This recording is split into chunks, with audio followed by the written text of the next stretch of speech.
इन 5 जगहों पर चुप रहना सीखो, हर कोई आपकी इज्जत करेगा। जो लोग बुद्धिमान हैं वे ये जानते हैं कि शब्द हथियार की तरह होते हैं, जिनसे किसी को भी बचाया जा सकता है या किसी को भी मारा जा सकता है। अब आप सोच रहे होंगे कि शब्दों से किसी को कैसे मारा जा सकता है। अब आप सोच रहे होंगे कि शब्दों से किसी को कैसे मारा जा सकता है, तो जरा सोचिए, ज़्यादातर आत्महत्याओं के पीछे किसका कारण होता है? किसी के पति ने कुछ कह दिया या फिर किसी के पिता ने कुछ कह दिया और उन लोगों ने आत्महत्या कर ली। यह आत्महत्या किसके कारण हुई, वह पीड़ित के मन को इतना दुखी कर गई कि उनके मन से वह दुख सहना और ज़्यादा बर्दाश्त करना नामुमकिन हो गया और इसी वजह से उन लोगों ने आत्महत्याएं कर ली। ऐसे ही आपके शब्द किसी को नया जीवन प्रदान कर सकते हैं। जब कोई आदमी उदास होता है या दुखी होता है तो आपके शब्द उसमें एक नया जोश, एक नया उत्साह भर सकते हैं और एक हारा हुआ आदमी अपने जीवन में एक नई शुरुआत कर सकता है। सिर्फ शब्दों के माध्यम से, हमारी वाणी के माध्यम से, तो अब तक आप यह तो समझ ही गए होंगे कि हमारे शब्द हमारे जीवन को किस तरह से निर्धारित करते हैं, शब्दों में कितनी ताकत होती है और किसी से बात करते वक्त हमें कितनी सावधानी से बोलना चाहिए। आज जो बौद्ध कहानी मैं आपको सुनाने वाला हूँ, उसमें आपको सीधे तौर पर कुछ ऐसे तरीके पता चलेंगे, कुछ ऐसी परिस्थितियाँ पता चलेंगी जहाँ पर आपको हमेशा चुप रहना चाहिए। कुछ परिस्थितियों में अगर आप कुछ नहीं बोलेंगे तो वही आपके लिए सबसे ज़्यादा बेहतर होगा। इससे पहले कि आप इस कहानी में खो जाएं, इस चैनल को सब्सक्राइब ज़रूर कर लें। तो चलिए कहानी शुरू करते हैं। एक बार की बात है, एक युवा लड़का एक बार एक बौद्ध भिक्षुक के पास जा पहुंचा। वह काफ़ी परेशान लग रहा था और उसने बौद्ध भिक्षुक से जाकर पूछा कि हे महात्मा, मैं अपने आप से परेशान हूँ, अपने आप से दुखी हूँ, बाहरी रूप से मुझे कोई दुख नहीं है, मैं धान्य संपन्न हूँ, मुझे कोई शारीरिक रोग भी नहीं है, लेकिन मैं खुद से परेशान रहता हूँ, अपने मन से परेशान रहता हूँ। इसलिए अक्सर मेरी बातों को मेरा कोई दोस्त भी गंभीरता से नहीं लेता है और ना ही मेरे परिवार के लोग मेरी किसी बात को गंभीरता से लेते हैं। मैं जो कुछ भी सलाह देता हूँ या तो वह उसे मजाक में उड़ा देते हैं या फिर उसे गंभीरता से लेते ही नहीं। मेरी बातों को कोई गंभीरता से क्यों नहीं लेता है? मैं जो कुछ भी सलाह देता हूँ या तो वह उसे मजाक में उड़ा देते हैं या फिर उसे गंभीरता से लेते ही नहीं। मेरी बातों को कोई गंभीरता से क्यों नहीं लेता? क्यों मेरी बातों पर कोई अमल नहीं करता? क्यों मेरी बातों में कोई रुचि नहीं दिखाता? क्या कारण है? कृपया मुझे बताने का कष्ट करें और मेरे मन के इस दुख को दूर करें। यह सुनकर बौद्ध भिक्षुक ने कहा कि आज सुबह मैं ध्यान करके वापस आ रहा था। रास्ते में कुछ कौवे काँव काँव कर रहे थे और वहीं पर जब मैं चलता हुआ कुछ दूर आया तो मुझे एक मोर की मधुर आवाज़ सुनाई दी। यह सुनकर अचानक मेरे मन में ख्याल आया कि कौवा कितना काँव काँव करते हैं, कितना बोलते रहते हैं, लेकिन कोई भी प्राणी कौवे की आवाज़ को पसंद नहीं करता। मोर हमेशा सही वक्त पर ही बोलता है। जब भी बारिश होने वाली होती है और बादल गरजते हैं और बारिश होने की आशंका होती है, ऐसे में मोर अपनी मधुर आवाज में गाता है जो सभी को प्रिय होता है और सभी को अच्छा लगता है। ऐसे ही अगर इंसान भी सही परिस्थिति के हिसाब से सही शब्दों को बोले, सही वाणी को बोले, तो वही वाणी दूसरों के लिए संगीत हो जाती है, संगीत बन जाती है और दूसरे लोग तुमसे सम्मोहित हो जाते हैं और वहीं पर तुम्हें सब लोग गंभीरता से लेने लगते हैं। और दूसरी तरफ अगर तुम यूं ही बेफजूल के ऐसे ही शब्द बोलते रहते हो, बिना किसी बात के बोले चले जाते हो, तो फिर तुम्हें कोई गंभीरता से नहीं लेता। तुम उस कौवे की भांति हो जाते हो जिसकी वाणी कोई पसंद नहीं करता और बाद में तुम्हें दुख होता है कि कोई तुम्हें गंभीरता से क्यों नहीं लेता। इसलिए अपने शब्दों को बेहद बुद्धिमानी के साथ इस्तेमाल करना सीखो। अगर तुम नहीं सीखोगे तो समाज में तुम्हें कोई सम्मान या कोई गंभीरता से नहीं लेगा। यह सुनकर वह युवा लड़का बोला, हे महात्मा, मैं जानता हूँ कि मैं ज़्यादा बोलने की बीमारी से ग्रस्त हूँ, मुझे इतना नहीं बोलना चाहिए, लेकिन मैं अपने आप पर काबू नहीं रख पाता और ना ही मैं इतना बुद्धिमान हूँ कि मैं अपने शब्दों को नाप तोल कर बोल सकूँ। तो किसी से बात करते वक्त इतना सोचता भी नहीं कि मुझे अपने शब्द किस तरह इस्तेमाल करने हैं। कृपा करके कुछ ऐसी परिस्थितियाँ बता दीजिए जहाँ पर कम बोलना है या फिर बोलना ही नहीं है, हमेशा चुप रहना है।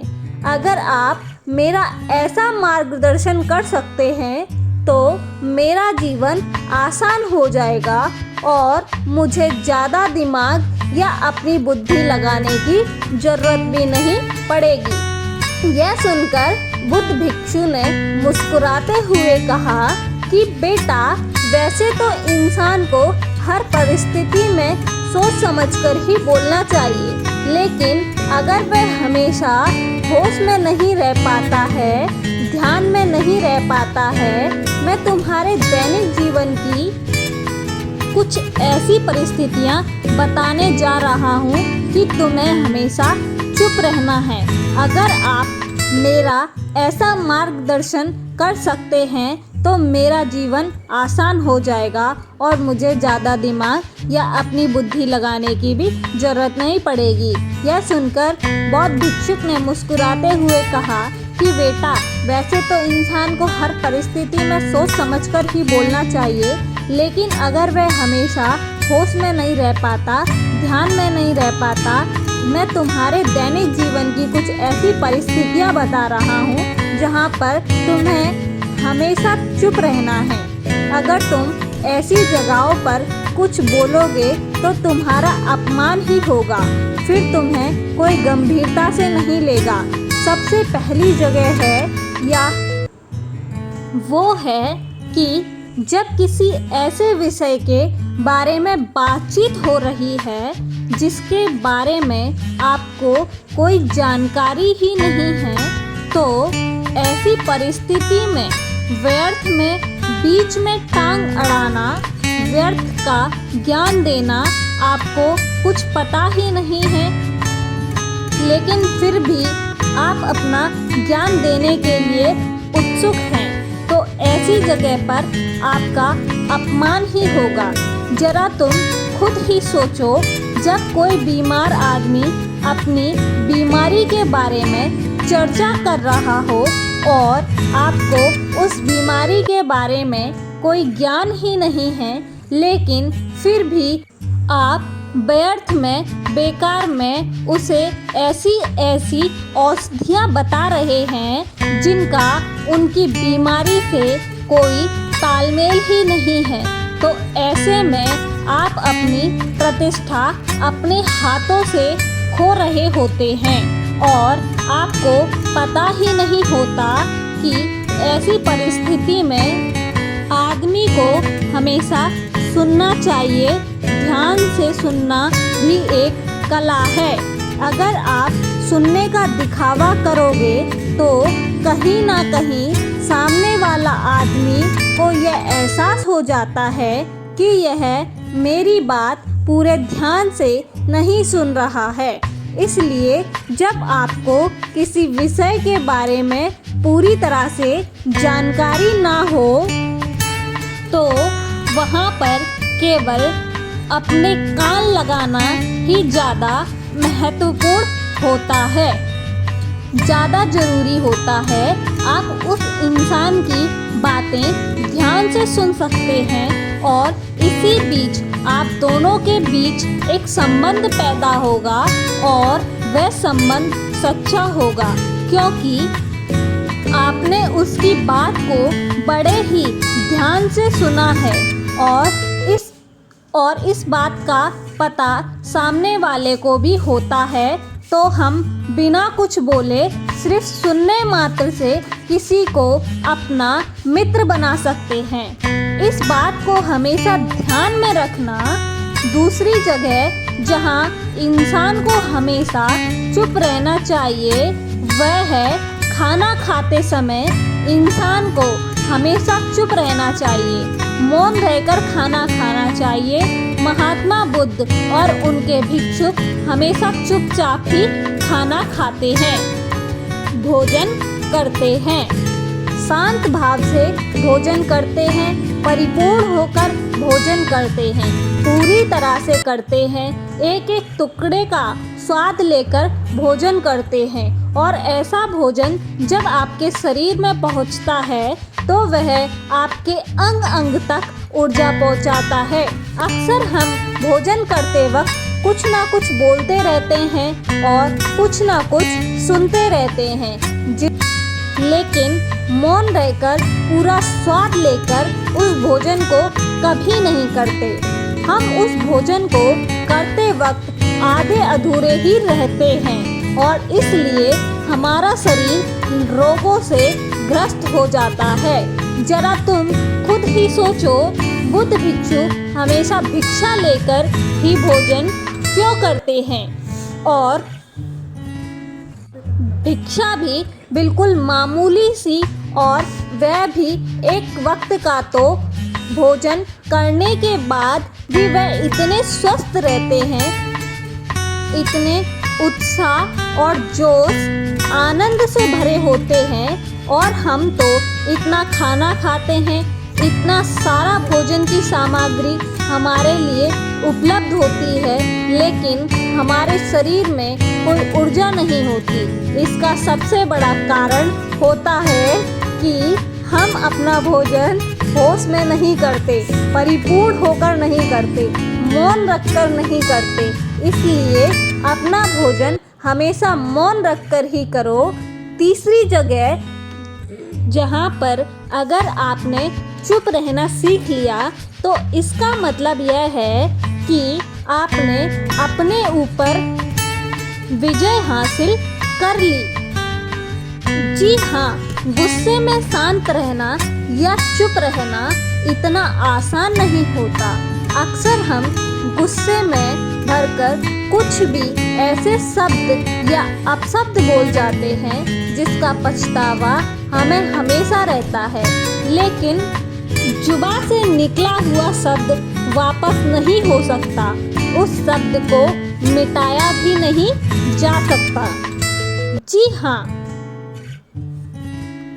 अब वह जिंदगी भर हमारे दामन से जुड़ चुका है और वह गुस्से में बोला गया अपशब्द हमारे मन को समय समय पर बेचैन करता रहता है, दुखी करता रहता है। लेकिन गुस्से के वक्त चुप रहना सीखना भी एक बहुत बड़ी कला होती है। गुस्से में आदमी को अपने आप पर काबू कहाँ रहता है। जब भी कभी गुस्सा आए तो किसी को कुछ बोलने की बजाय शारीरिक व्यायाम करना शुरू कर दो। उछलना, भागना, दौड़ना, जिम करना और कुछ भी आप ऐसा व्यायाम कर सकते हैं जिसमें आपका शरीर थक जाए। आप पाएंगे कि जब आपका शरीर थक जाता है तो आपका मन भी शांत हो जाता है। इसलिए आपने अपने उस गुस्से की एनर्जी को एक सकारात्मक रूप दे दिया और यही बुद्धिमान व्यक्ति की पहचान होती है, जो दूसरे के तानों से भी अपना घर बना लेता है, अपनी कामयाबी के रास्ते निकाल लेता है। वही सच में बुद्धिमान आदमी है। जो जहर को भी दवा बनाकर इस्तेमाल करना सीख जाए, वही असली बुद्धिमान होता है। चौथी जगह जहां आप चुप रहोगे तो आपके लिए वही सबसे ज़्यादा बेहतर होगा। जब चार लोग आपस में बैठकर बातें कर रहे हों, कोई बैठक कर रहे हों, तो वहाँ पर जब चार लोग बात कर रहे होते हैं तो चार लोग एक साथ बात कर नहीं सकते। एक बार में एक व्यक्ति ही बोलेगा और तीन सुनेंगे, तभी वह बैठक कामयाब हो पाएगी, तभी वह चर्चा सही रूप में आगे बढ़ पाएगी। लेकिन अगर कोई आदमी ऐसा बैठा हुआ है जो बीच में ही दूसरे की बात काटकर अपनी बात को ऊपर रखना चाहता है, तो ऐसे में वह चर्चा या वह बैठक आपको कहीं नहीं पहुंचाएगी और चारों लोगों के बीच आप सबसे मूर्ख कहलाएंगे। अगर आपको अपनी बात कहनी है तो सामने वाले को अपनी बात पूरा करने दो, उसके बाद अपने विचार रखो। यही एक भद्र पुरुष या फिर कहे अच्छे आदमी की पहचान होती है। और आखिरी जगह, अगर आप हमारे माता पिता हमें कुछ कह रहे हों, हमारे बड़े बुजुर्ग हमें किसी बात पर डांट देते हैं या हमें थप्पड़ भी मार देते हैं, तो ऐसी जगह पर आपका चुप रहना उनके प्रति सम्मान दिखाता है, उनके प्रति आदर का भाव व्यक्त करता है। अगर आप उनके सामने उनका विरोध करते हैं, उनका प्रतिरोध करते हैं, तो वह गुस्सा थोड़ी देर बाद शांत हो जाएगा, लेकिन वह कही गई बात, विरोध किया हुआ शब्द या फिर कुछ भी उल्टा सीधा हमेशा आपके मन को सताएगा और आपके माता पिता को हमेशा यही लगेगा कि यह हमारी इज्जत नहीं करता है, हमारी बात नहीं मानता, क्योंकि यह कमाने लग गया है, यह बड़ा बन गया है। ऐसी ऐसी बातें उठेंगी, ऐसे ऐसे तंज कसे जाएंगे। इसलिए ऐसी जगह पे आप मौन रहिए, चुप रहिए, कुछ मत बोलिए। अपने गुस्से को अपने अंदर ही पी लीजिए, कुछ व्यायाम कर लीजिए, भाग लीजिए, दौड़ लीजिए। आपका मन अपने आप ही शांत हो जाएगा। आखिर में बौद्ध भिक्षुक ने अपनी बात को खत्म करते हुए कहा, कम शब्दों में अपनी भावनाओं को उतारना सीखो। शब्द हथियार की तरह होते हैं। बोलो तो होश में बोलो, ध्यान में बोलो। जीवन शैली ऐसी बना लो कि आप जब भी बोलो पूरे होश में रहकर बोलो, पूरे आनंद के साथ बोलो, पूरे प्रेम के साथ बोलो। ऐसी वाणी बोलो जो दूसरे के दिल को ठंडक पहुंचाती हो, दूसरे के मन को भी शांत कर देती हो। और वह तभी संभव है जब आप प्रतिपल होश में रहकर बोलेंगे। इसके बाद वह युवा लड़का बौद्ध भिक्षु के सामने नतमस्तक हो गया और उनको प्रणाम करके अपने घर वापस लौट गया। उम्मीद करता हूँ कि यह कहानी आपको ज़रूर पसंद आई होगी। अगर यह कहानी पसंद आई हो तो अपने दोस्तों के साथ शेयर ज़रूर करें और चैनल पर नए हैं तो AK world PGM YouTube channel को सब्सक्राइब करें ताकि आने वाली सभी वीडियो आप तक पहुंच सकें। धन्यवाद।